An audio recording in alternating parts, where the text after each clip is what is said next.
शुरू करते हैं। पहले ये 2 लीटर पानी ले लिया है। कोई भी आप ले लें पानी, लेकिन गर्म ना हो, ठंडा हो।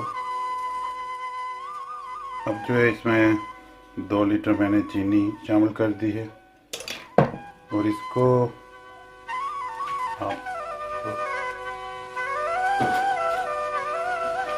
आप डिज़ोल्व कर लें मैक्सिमम जितना मुमकिन हो। अब हम इसको चूल्हे पे रख देंगे फुल हीट पे।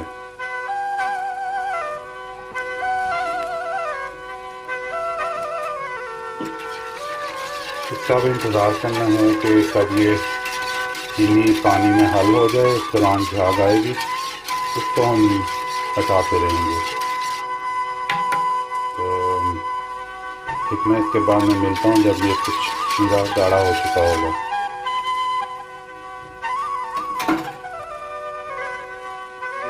ये उबलेगा।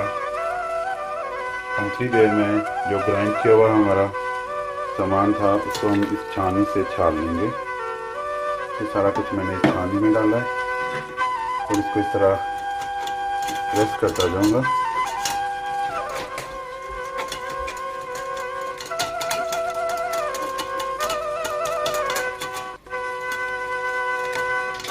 देखेंगे ऊपर जूस आता है।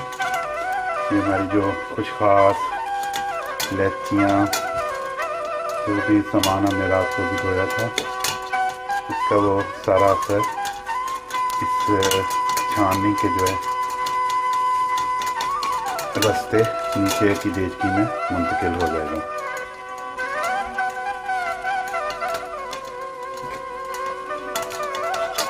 तो जितना कोशिश करें। आप दूसरी सूरत में कपड़ा भी ले सकते हैं अगर कोई अवेलेबल हो मलमल का, लेकिन वो बहुत कह लें कि तरह इसके थ्रू के ज़र्रात भी गुजर जाए, इसलिए मैंने ये ब्रीफ क्रीम जाली ली है और इसमें काम करना आसान है।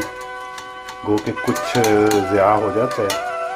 जब ये सारा पके तो बेहतर है जितना इसमें से गुद्दा जा सके, लेकिन परदेश है, काम चलाना पड़ता है।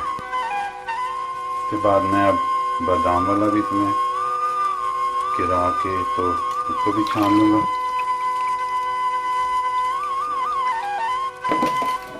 इसको भी इसी तरह अपने तरीकाकार इसका भी वही है, इसे दबाते हैं।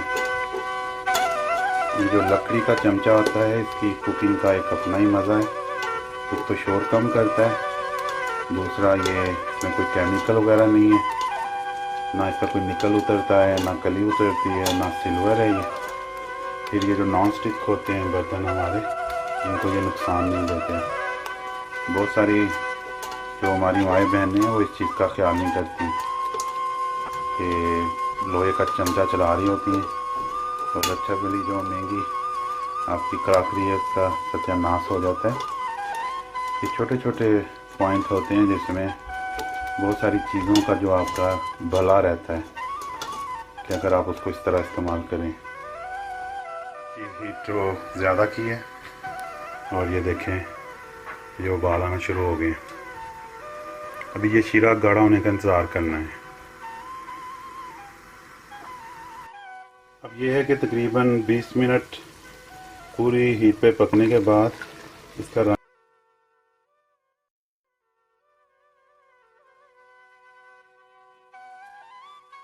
तो ये भी मैंने इसमें ऐड कर दिया। इसी तरह मैं इसको अब दबाऊंगा कि इसका जो दूध है वो उसी दूध में शामिल हो जाए। इस दौरान जो शीरा है उसकी मिक़दार और कम हो चुकी है, उसकी मैं हीट कम कर दूँगा।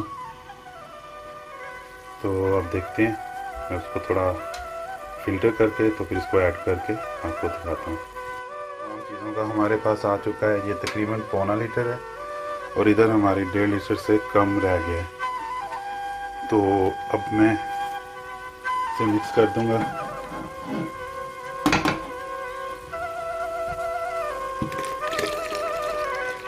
उस शीरे में और ये देखें इसका रंग जो है वो अब बादामी माइल है। इस सारी प्रैक्टिस का मतलब यही था और मकसद यही था कि इसका रंग जो है कम से कम गहरा हो। एक और है कि अगर आप बादाम को छील सकें तो ये रंग और सफ़ेद हो जाएगा, लेकिन मैंने वक्त की कमी की बायस मैंने उसको नहीं छीला। लेकिन एनी हाउ उसकी एक अपनी तासीर होती है। ये रंग दिखने में अभी गाढ़ा है, लेकिन जब हम इसको इस्तेमाल करते हैं दूध वगैरह में, पानी में, तो फिर ये और हल्का हो जाएगा। अब हम इसको और पकाएंगे, देखते हैं कितनी देर में ये अपनी असल शक्ल में आता है जो हम रखना चाहते हैं। जो चीज़ें थी जब शुरू में दिखाई गई तो उसमें एक चीज़ कम थी, क्योंकि जर्मनी में या यूरोप में कम मिलती हैं जो सिर्फ गुलाब, देसी गुलाब की पत्तियां हों।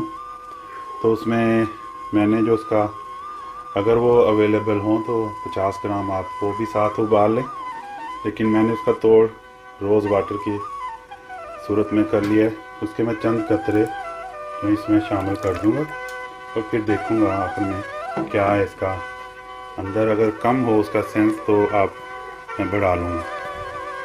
ये अब उबलना शुरू हो गया, इसको अब हिलाते जाना है। 20 से 25 मिनट और पकाना पड़ेगा।